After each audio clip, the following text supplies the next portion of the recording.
What's up, y'all? Welcome back to my channel. So today's video is going to be discussing what incoming 1L should expect during their first year. And I just want to say firsthand that my first year was crazy because we had, natural disasters like Harvey.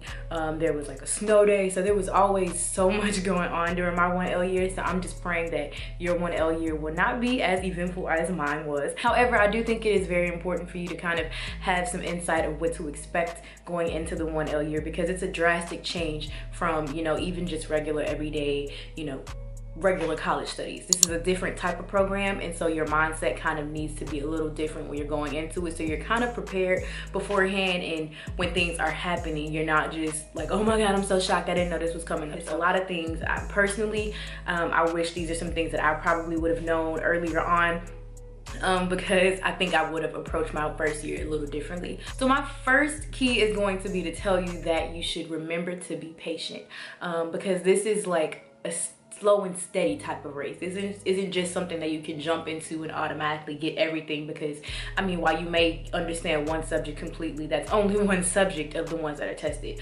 in the classes that you have. So definitely make sure you take time to take in every subject and actually make time to practice applying the subject and not just learning it. You don't need to learn for memorization. You need to be able to apply the legal term that you've actually learned to what the question is asking you on your test. So to know the term and to know the actual way to apply it is completely different. So it's a lot of hard work, however it is doable. So definitely pacing yourself and being patient with yourself first off is going to be a major key to your success as a first year student. And I kind of already hit on my second note. That is going to be strategic with your learning process. You have to really know what type of learner you are very early on. If you're not familiar with how briefing goes, you need to know how to brief. You need to know how to brief for your specific professors. You need to learn their learning styles. You need to be able to learn the term, but not just learn the term as far as what the technical definition is. You need to be able to identify the key elements. In that way, when you're looking at your problems, like this looks like it could be trespass to chattels, however it could be conversion. These are similar terms that actually have very different elements to it that'll make it a little easier for you to spot if you actually know the definition earlier on, and you're not just like, oh my god, this sounds like it could be this, but it could be that as well. It might be battery, it might be assault. No, these are terms that have different definitions. Do be prepared to get called on. Cold calls are I don't really like speaking in class. I'm just that type of person. I'm looking to kind of do better this year. I hope that I will be able to do better this year. But cold calls and me just didn't go hand in hand. I hated being called on. But like I got a little more comfortable second semester because we had so many classes, so it was either like I have the material or I don't. I got to the point and I was kind of disappointed in myself, but in contracts it was just like I don't have it. My professor called on me like a week straight. We went to the class 3 days, Monday, Wednesday, Friday, and like she had sometimes she would do like one case, sometimes she'll do like 2 cases, and then I don't really think, maybe we got to like 3 that time. So with 4 other major classes, it's like I'm really not having time to actually study for this class, like actually study, not just briefing, actually studying and understanding the terms as I mentioned to you before. So it's like I didn't have time to do all of that. So it got to the point where I was just like, I don't have it. And it's not bad to admit that you don't have it. Some professors will put you out of their class, but it's better for you in the long run, to be honest, because I feel it would make your professor respect you a little more, and that because you're not trying to lie to them, you're not finessing. I didn't have it, so I'm like, at this point, the days that I was prepared, she didn't call on me. The days that I would have 2 cases, she'll brief 3, and she'll call me for the 3rd one. And it's like, you never do 3 cases. You really want to call on me for the day you do 3 cases in class? Like, so it was like situations like that. So definitely be prepared to get called on. It gets easier. It's something that's gonna happen. You can't run from it. Like, we all get cold called. So another thing that I think you all should be prepared for is to feel defeated. And I know that sounds kind of crazy, but just honestly speaking, we've all been there before. There's going to be certain terms that you don't understand. There's going to be certain times you get called on and you're like, I know what you're asking me, but it's just not clicking right now. We've all been here before. I feel that way a lot. And that hurts to admit, but yeah. So, you know, be prepared to feel as if, you know, it's just too much, you know. Crying in law school, like the stories you've heard, it's real. I personally, I'm not a crier. I get a little more frustrated than anything, so I probably wouldn't drop a tear, but I'll just get angry, and so I'll get like an attitude, and it's like, you know, you can tell when I'm feeling stressed and irritated because like I kind of just, I'm a little different. But the tears in law school are real. The stress stories, people, you know, turning to alcohol and other, you know, things like that. I didn't do that, thankfully. And I don't recommend turning to alcohol or any type of, you know, substance of that sort to kind of ease your pain or whatever. But I do understand like the crying, but it's okay.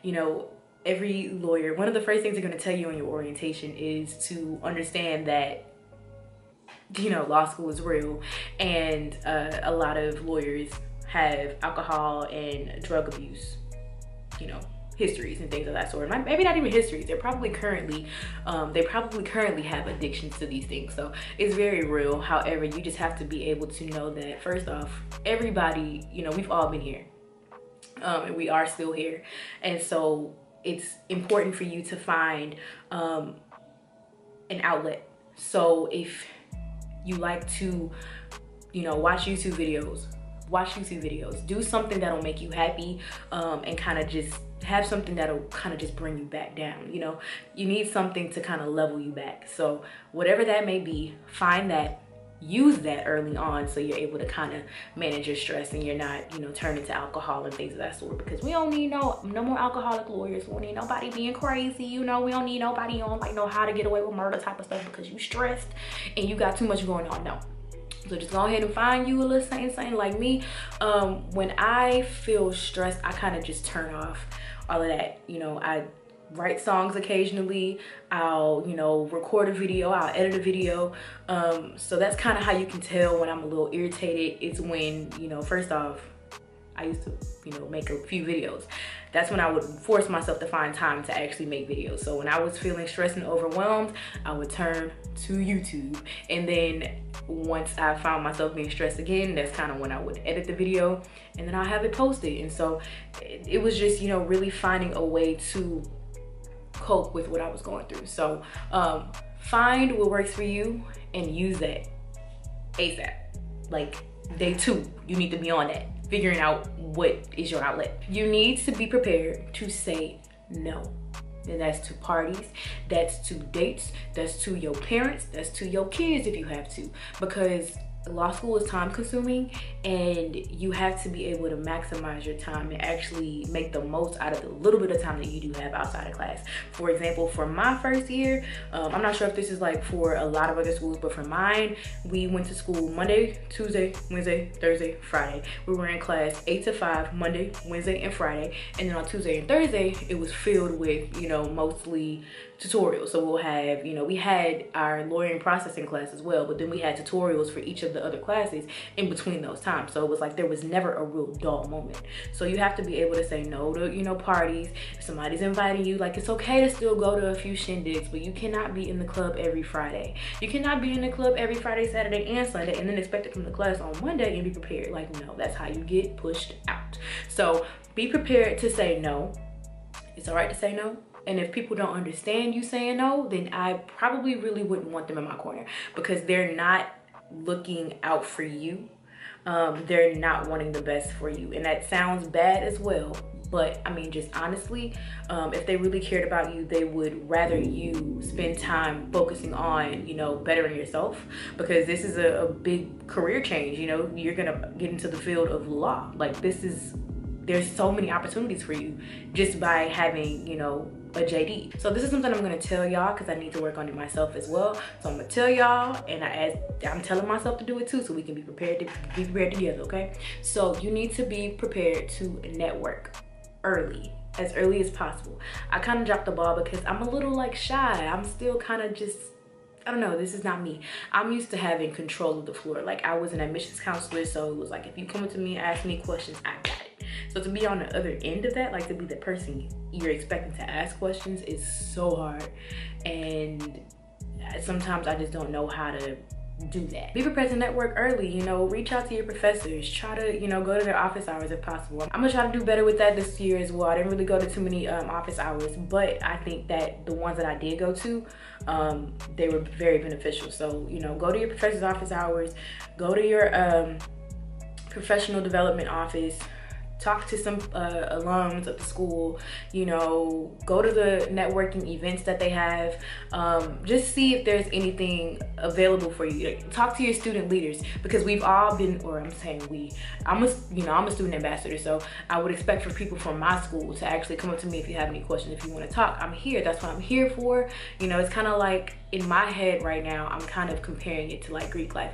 How I would expect people to treat their neos is kind of how I expect people to treat the 2Ls coming in. I mean, the 1Ls coming in. So that's kind of the mindset that I have. So I would welcome them with open arms, and I'm pretty much gonna look at them like, you know, my little siblings, because in my mind, that's what they are. Also, be prepared to find a good group of friends to study with. And when I say good group of friends, I don't just necessarily mean people that you rock with, like people that you like because of, you know, they look like you, they act like you know, y'all can go out and have fun together, y'all have drinks in class. Like, no, you need to find people that are good people, as well as people that you wouldn't mind studying with, because you're gonna spend a lot of time with these people. So like, my group of law school friends are like actually the people closest to me right now. So it's very important for you to find a good group of friends, because any negativity is going to affect you in the long run. You want to make sure that the people that you're around not only mesh with you as far as we're friends, but you want to make sure that, you know, are they coming to class prepared? Are they doing their assignments? Are they coming to class, period? Are they late? When they're being called on, are they able to answer the question? You know, like, are they being in drama in school that's not even necessary? Are they in drama outside of school? What does their social media look like? Are they doing something that I wouldn't want attached to me? These are questions that you need to ask yourself early on before you get too invested in people. And I think that doing it earlier on would help you in the long run. So find you a good group of friends, find you some actual people that are bringing something positive to your life. Don't be the smartest person in your group of friends. Be able to balance stuff off of each other, so that way, you know, you're able to bounce stuff off. If I don't get one subject, the next person might get it. If they don't get it, we need another friend to bring it to the equation. So I hope you enjoyed this video. Don't forget to give me a big thumbs up, and also leave me some comments down below. I'll see you on the next video. Peace out.